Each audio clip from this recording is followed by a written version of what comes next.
श्रीमद् भगवत गीता। श्रीमद् भगवत गीता के बारे में कौन नहीं जानता है। महाभारत में भगवान श्री कृष्ण ने धनुर्धारी अर्जुन को जो उपदेश दिया, बस वही गीता है। इस गीता में आत्मा, परमात्मा, भक्ति, कर्म आदि के इतने वर्णन आपको मिलेंगे। बस यूं समझ लीजिए, एक सिंपल साधारण लाइन में अगर मैं आपको समझा पाऊं तो हर प्रश्न का उत्तर आपको गीता से मिलता है।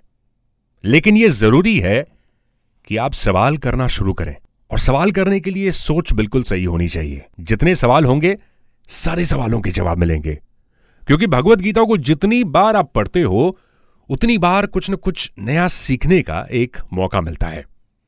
भगवत गीता का उपदेश सुनकर ही अर्जुन शोक और एंग्जाइटी से उबरे और महाभारत युद्ध में कौरवों का विनाश किया।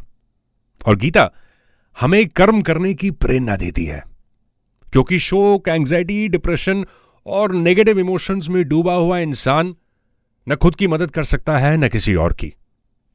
नमस्कार and welcome to FOV sense.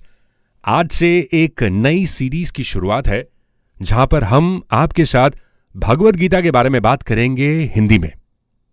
Bhagavad Gita एक ऐसा अलौकिक और विलक्षण ग्रंथ है जिसके गहरे उतरकर समझने पर भी हर बार नए तरह के भाव आप महसूस कर सकते हो।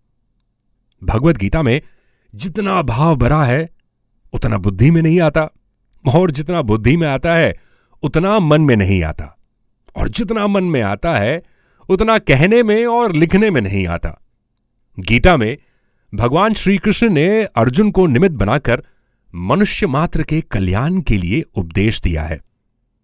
भगवत गीता के अनमोल वचन हमें सफलतापूर्वक और शांतिपूर्वक अपनी जिंदगी जीना सिखाते हैं। जीवन में कोई भी मुश्किल या कोई भी समस्या आए, निडर होकर उन चुनौतियों का आप सामना करो। महाभारत के अनुसार कुरुक्षेत्र युद्ध में भगवान श्री कृष्ण ने गीता का संदेश अर्जुन को सुनाया था, और भगवत गीता में एकेश्वरवाद, कर्म योग, ज्ञान योग, भक्ति योग की बहुत ही सुंदर और सरल ढंग से चर्चा की गई है। श्रीमद् भगवत गीता की पृष्ठभूमि महाभारत का युद्ध है। जिस प्रकार एक साधारण इंसान अपने रोज की जिंदगी की समस्याओं में उलझकर यह सोचना शुरू करता है कि यह हमसे नहीं होगा और भागने की कोशिश करता है, उसी प्रकार अर्जुन, जो महाभारत के महानायक थे, उनके सामने आने वाली समस्याओं से भयभीत होकर जीवन और क्षत्रिय धर्म से निराश हो गए थे। अर्जुन की तरह ही हम और आप कभी कभी ऐसी ही सिचुएशन में पड़ते हैं, जब हमारे अंदर से एक आवाज आती है कि भाग जाओ, इन समस्याओं का सामना मत करो। लेकिन भगवत गीता हमें यही सिखाती है कि निडर होकर इन्हीं चुनौतियों का आपको सामना करना है। महाभारत के कुल 18 पर्व हैं। इनमें से भीष्म पर्व के अंतर्गत श्रीमद् भगवत गीता पर्व है, जो भीष्म पर्व के 13वें अध्याय से आरंभ होकर 22वें अध्याय में जाकर समाप्त होता है। श्रीमद् भगवत गीता में 18 अध्याय और कुल 700 श्लोक हैं। अर्जुन विषाद योग गीता का सबसे पहला अध्याय है, और इसमें अर्जुन की मनस्थिति का वर्णन किया गया है कि किस तरह अर्जुन अपने सगे संबंधियों से युद्ध करने से डर रहे हैं और किस तरह भगवान कृष्ण उन्हें समझाने की कोशिश करते हैं। धृतराष्ट्र उवाच धर्मक्षेत्रे कुरुक्षेत्रे संवेता युयुत्सवा मामकः पांडवाश्चैव किम कुर्वत संजय। धृतराष्ट्र बोले हैं, संजय, धर्मभूमि कुरुक्षेत्र में एकत्रित युद्ध के इच्छा वाले मेरे और पांडु के पुत्रों ने क्या किया। कुरुक्षेत्र में देवताओं ने यज्ञ किया था। राजा कुरु ने भी यही तपस्या की थी, इसीलिए इस धर्मभूमि को कुरुक्षेत्र कहा गया है। ये कुरुवंशियों की भूमि है, अर्थात उनकी तीर्थ भूमि है, केवल लड़ाई की भूमि नहीं है। श्रेष्ठ पुरुषों की सम्मति लेकर ही युद्ध के लिए इस भूमि को चुना गया था। हमारी सनातन संस्कृति के अनुसार कोई भी कार्य धर्म को सामने रखकर ही किया जाता है, चाहे वो युद्ध ही क्यों न हो।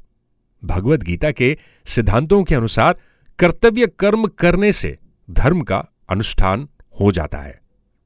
धर्मक्षेत्रे कुरुक्षेत्रे, इस पद में सभी मनुष्यों को यही शिक्षा लेनी चाहिए कि कोई भी काम करना हो तो धर्म को सामने रखकर ही करना चाहिए। हर काम को सबके हित की दृष्टि से सोचकर करें, केवल अपने सुख और अपने आराम के बारे में ना सोचें।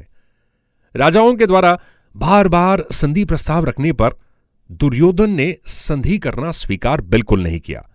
उसने स्पष्ट कह दिया कि बिना युद्ध के मैं सुई की नोक जितनी जमीन भी पांडवों को नहीं दूंगा। और तब मजबूर होकर पांडवों ने भी युद्ध करना स्वीकार कर लिया। इस प्रकार मेरे पुत्र और पांडुपुत्र की इच्छा से ये यहां पर इकट्ठा हुए हैं। धर्म हो या अधर्म, न्याय हो या अन्याय, किसी भी तरह से दुर्योधन सिर्फ उस राज्य को प्राप्त करना चाहता था। माता कुंती की आज्ञा होने के कारण ही युधिष्ठिर की युद्धि में प्रवृत्ति हुई थी। माता कुंती को दो बातों को लेकर बहुत दुख था। पहली बात, कौरव पांडव आपस में लड़ते, चाहे जो करते, परंतु भरी सभा में उन्होंने द्रौपदी को नग्न करना चाहा, उसका अपमान किया। ऐसी घिनौनी चेष्टा मनुष्यता नहीं हो सकती। दुर्योधन राज्य के बारे में सोच रहे थे और पांडव धर्म के बारे में सोच रहे थे। धृतराष्ट्र अपने पुत्रों और पांडवों में समान भाव नहीं रखते थे।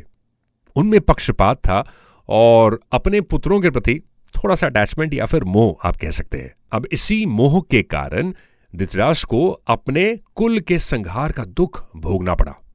मेरे पुत्र और पांडु के पुत्र, इसी मतभेद में ही तो महाभारत की युद्ध हुई। जिस प्रकार आप दही बिलोते हैं तो उसमें कई हलचल से एक मक्खन निकलता है, बस यूं समझ लीजिए ऐसे ही धृतराष्ट्र के मन में होने वाली हलचल से लड़ाई पैदा हुई और अर्जुन के मन में होने वाली हलचल से भगवद गीता प्रकट हुई। धृतराष्ट्र संजय से छोटी बड़ी सारी घटनाओं को विस्तार पूर्वक जानने के लिए प्रश्न कर रहे हैं।